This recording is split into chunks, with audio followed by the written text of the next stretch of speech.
Good morning, everybody, and welcome to the Recovery Classroom. My name is Drew. I am an alcoholic, and today I'm a recovering alcoholic, and I cannot be any more grateful. I'd like to thank our friends in the treatment facility that's local here to our area. Every Tuesday night we go in and just hang out with them and converse and have conversations. Last night's format was pretty awesome. I really enjoyed that with the countdown timer clock thing. But if our friends from the facility are watching on our YouTube channel this morning, thank you for letting us hang out with you. You guys kept us sober one more night. I want to kind of talk a little bit more about what I shared yesterday about finding God in a tattoo, but take it another step further and talk about our evolution in recovery. Not a single one of us, to my knowledge, were born as an alcoholic, as a drug addict. I didn't come out of the womb, show up on scene and go, somebody give me a drink.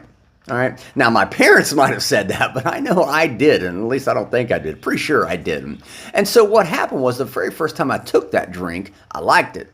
Truth be told, I liked it a little too much, right? And so I would repeat that behavior over and over again, year after year after year, until finally it stopped being a luxury, as Bill Wilson writes. It stopped being optional, and it became a requirement for me to live. And here's the scary part, is that when it became a requirement for me to live and to function, I wasn't even aware of the fact I was now required, my body was now requiring alcohol in order to function. And so I evolved over time into an alcoholic. I became alcoholic. In other words, I created a physical and mental, emotional dependency upon my drug of choice, which for me was alcohol.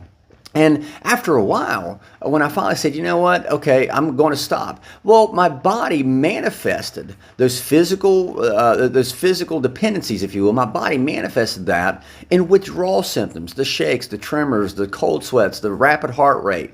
My body was manifesting those withdrawal symptoms, or that physical dependency through withdrawal symptoms. And then those withdrawal symptoms manifested psychological withdrawal symptoms. In other words, that obsession, that constantly thinking about it. And so while I would get sober temporarily, I would still always have it in the back of my mind, hey, you know, I really could use a drink. Or my brain, my addiction would come up with an excuse for why I had to take a drink.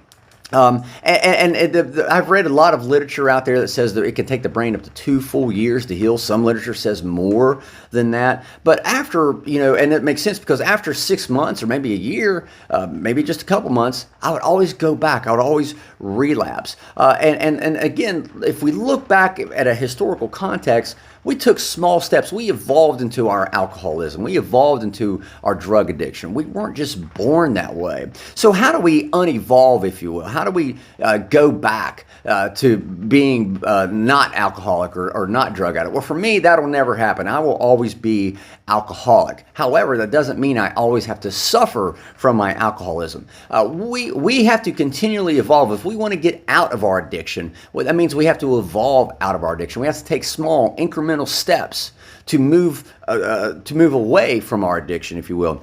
It could be something as simple as changing your route on your way home from work. I remember I used to drive past the liquor store. Well, whenever I got sober, I stopped driving past that liquor store. Hell, I would go sometimes 5-10 miles extra out of my way to avoid driving past that liquor store. I had to start hanging out with different people, hanging out with people whose primary goal was to stay sober, which was my new primary goal, right? So I had to make these small incremental changes. Getting sober, however, is one thing. Staying sober is something totally different. I've been talking about the evolution, the physical and emotional, mental evolution of our sobriety, you know, and that evolution is small steps get us sober. But how do we stay sober?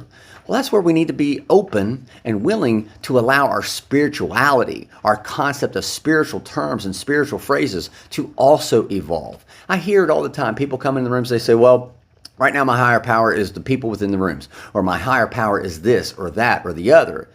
And that's great. If that's what gets you sober, fine. Now we need to make sure that you stay that way. And in order to stay that way, I have to continually evolve my higher power until it finally fits one that will work for me. And a lot of times folks don't allow their spirituality to evolve over time. It may start as people in the rooms, but it can ultimately end up as something much, much more powerful and much, much bigger. That was the case for me. It started with you just hanging out with like-minded people, and it finally allowed me, getting into the book, working my steps, allowed me to find that power that was greater than myself, that power that I choose to call God. So with that being said, I'm out of time. Thank you guys for letting me come in and share 5 to 10 minutes of your day with you. You guys absolutely keep me sober, and I cannot be any more appreciative. We'll be talking again soon, guys. Remember, you can't get drunk if you don't take that first drink.